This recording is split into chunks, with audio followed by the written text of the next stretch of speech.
Hello and welcome to your in-depth weekly horoscope for week commencing the 20th of June for the Sun or the Ascendant. Going to give you the key themes to look out for as usual. Then please stay with me. I will dive deep to give you in forensic detail each of the 12 zodiac signs. If my energy seems slightly lower, I do have COVID, but I will do my best to outline all the key pieces of information for you. So as this week begins, the Sun just briefly forges a quincunx with Pluto. So the Sun on its last day in Gemini is in a rather tense angle to the planet of power. So a conversation that's to do with work or money, or it may be an idea that we have that doesn't quite mesh with someone in a position of authority. But by Tuesday we have the summer solstice and the beginning of cardinal quadrant 2. So this is the second 13-week period of the astrological year.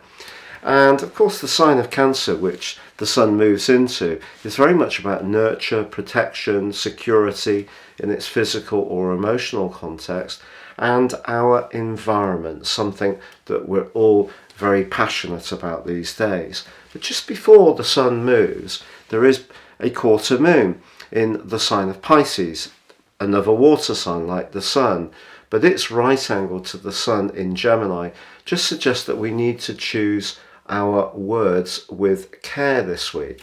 Now, one of the reasons for this is that earlier in the week, Venus, the planet of relating, is challenged by Saturn in the sign of Aquarius, and of course Saturn is in retreat now.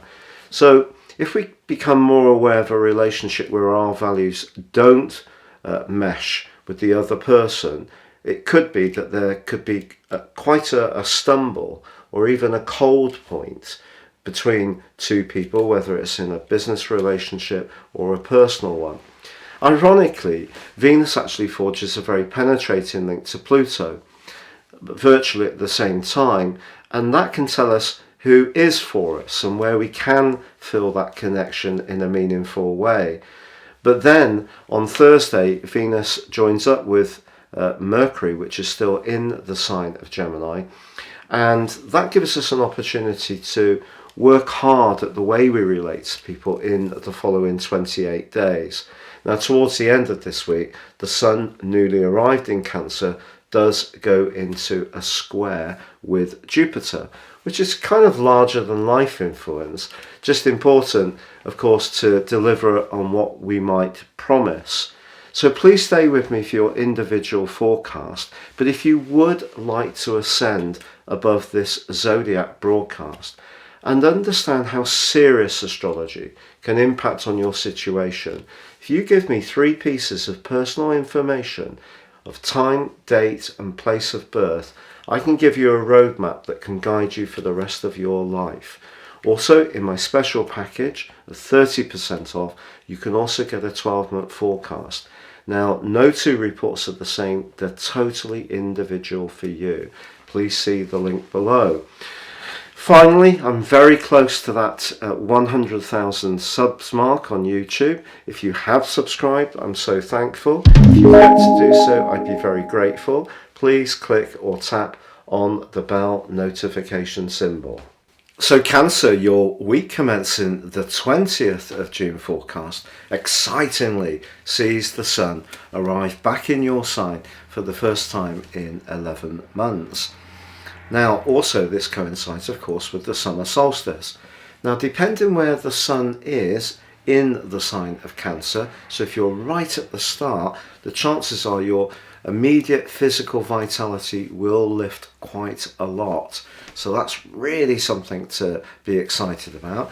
But for all Cancerians, this can be a time when you're perhaps a little bit less introspective and more focused on goals and ambitions or getting new plans or projects off the ground.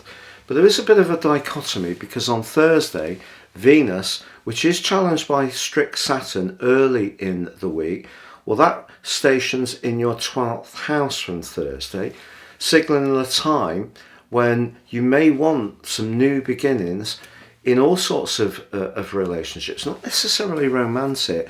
And I think you're going to be much more focused on quality rather than quantity. I think that's part of your nature anyway. But if you do want to become much more conscious of who you can really invest in, the link between Venus and Pluto, also at the start of the week, is going to see or help you to illuminate who is the type of person that you want in your situation. And the link between Venus and Saturn more starkly highlight those that perhaps need to make way. So some changes around close relationships are possible, but your physical vitality, I think, is really going to increase. And by the end of this week, as the Sun squares up with Jupiter, your sense of optimism for what's coming is really going to start to develop in a very powerful way.